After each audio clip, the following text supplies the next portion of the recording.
Anthony and Daniela Wilson woke up one morning. They discovered their car had been stolen from their driveway in Essex.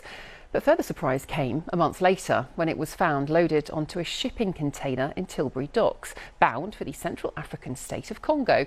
It's thought it was one of a growing number of vehicles stolen to order by organised criminals with international connections. Gabby Colenso has more. This is the moment thieves stole Anthony and Danielle Wilson's Range Rover. It only took them 1 minute. As you can see, they're caught on CCTV creeping onto the driveway as the family slept inside their house in Hatfield Broadoak with their 3-year-old son. Police had said that there was a chance that I'd been followed because they'd obviously got in it without the keys. So maybe they'd cloned a key or found a way to get into it when I'd been out and about, and I only ever go anywhere with my little toddler, so it worried me then. I just found it really scary, and the more I thought about it, the worse it got. When you watch the CCTV, it's almost incredible that somebody walks up to the car and 63 seconds later is driving an expensive car down the driveway, having never seen the keys in their life. The tracker inside the Range Rover alerted the police that it was being stolen before the signal suddenly disappeared. A month later, it was found inside this container at Tilbury Port, on its way to Africa. We've unloaded and decanted the whole container and ended up between 8 and 10 stolen vehicles in. Some of them sort of value, say, up to £100,000 a car. The total haul of one of our jobs was well over £1 million, £1 million worth of stolen cars in one hit. Since the COVID pandemic and the cost of living crisis, thefts have been on the rise. In 2022, Essex Police managed to recover more than 600 cars, compared with 480 the year before, many of which are stolen to order and destined for overseas. We've recovered vehicles where they've literally just been completely cut in half, where they're only interested in the front end of the vehicle that contains the engine and the ancillary components. That's the most valuable part to them. The rest of the vehicle will just be crushed and disposed of. Interpol says vehicles like these often end up in Congo or countries such as Kenya or Uganda because of the demand for right-hand drive vehicles. The organisation is now working with African ports to help clamp down on this crime, which it says has become too easy for criminals.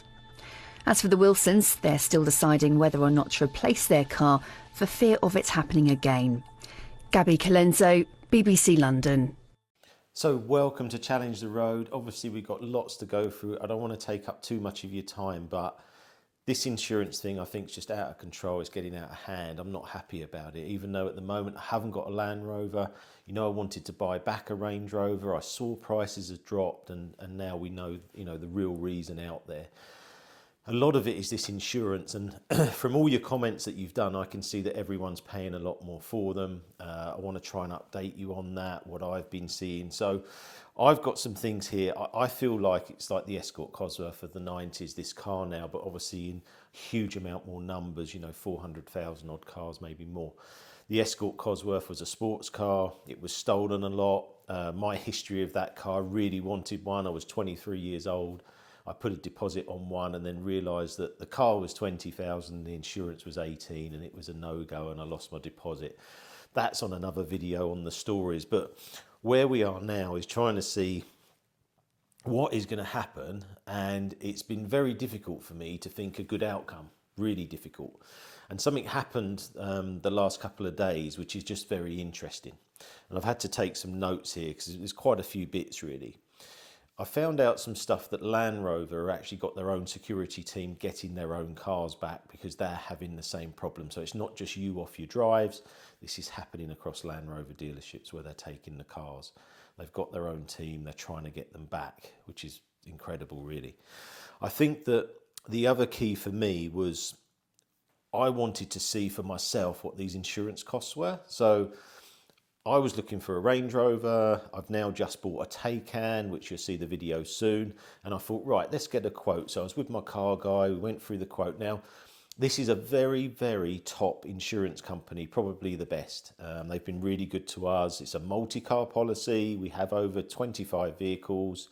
I put some of them up. But basically, I said, we're on the phone, and I said, look, get a price for the Taycan. Boom, £800. I said, ask them, say we're going to get a Land Rover, a Range Rover, say a Range Rover. So he's on the phone, we're looking at a Range Rover, and before they said anything, they said, well, if you're a new customer, it'd be minimum 25,000. 25,000 a year. We got to the point where I just said, well, what do you think? And they wanted a reg number and different bits. So as an existing customer, on the amount of cars we've got, to insure the Range Rover is almost as much as the whole policy for all the cars we have. That is just unbelievable. And I'm just really worried about it. I think, what you know, and what can we do? So I went through some other bits on here. If we're doing all these recalls, I mean, if you're watching this video, you're probably a pretty intelligent person. You know, a lot of the stuff I have is facts. But if you're doing all these recalls, then surely the insurance should come down. But I'm hearing that's not happening. And everyone's paying treble, quadruple, maybe more, or not even being insured, especially in London and Manchester. So I've been trying to think, what is the end to this? You know, how does this end, or what do we need to do? And I'm considering writing a letter to JLR head office, because I know some of the dealerships and I know some high up people there. And I'm thinking of just saying, look, where is the end for you? So you basically have got this recall for 2018 to 22 on these cars that you need to carry out, and say there's 65,000 vehicles left to do. That's fine, and you're going to do that. But what happens when we do it and then my insurance still is really high? Now, surely as a brand, you should be doing something. That's how I feel. So I was thinking of detailing it as a letter to say, look, this is what we're not happy about. And I'm happy to go there and see them, see the whites of their eyes and talk to them. Then I was thinking about older vehicles, and then we're getting a lot of comments on that from 2018 back. What are we going to do then? Are you doing this and stopping? Or are you going to help us? Or what's going to happen? What's your plan? So I was going to detail that in a letter as well. But I just thought, if you guys put a thumbs up or comment saying, yeah, they do that. I've got some time next week. I was thinking I'll put a letter together to JLR. I also just want more from the insurance companies, just to say, okay, well, we've done the recall, fine. Well, what does that give us as a customer? Does it mean I'm still going to pay lots of money anyway and I'm just a bit more secure? I just think we just need more info. And I think from the whole thing of this, it seems very, what I call wish-washy. And I'm happy to say that to them. It doesn't bother me. I mean, it's just, I'd rather talk to them. The other thing I had just on the car itself, I was with my sister. She said, look, I've got my new Range Rover coming next month. I said, just don't take it. I said, don't take it. Keep the one you got. I said, because until this has some sort of resolution, I said, you're going to be paying lots of insurance. You've got a car that, you know, how good is the security? And it's just worrying. And these cars are not cheap. I mean, a new Range Rover, 110, 130,000. It's the second biggest investment anyone makes, really, other than a home. And it's important. And we don't want our residuals just ruined by this.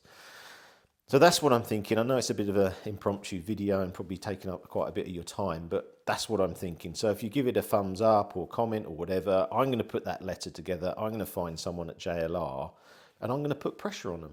I'm going to say, come on, give us an outcome. So hope you like these videos. Please like and subscribe to the channel, and we've got more coming soon.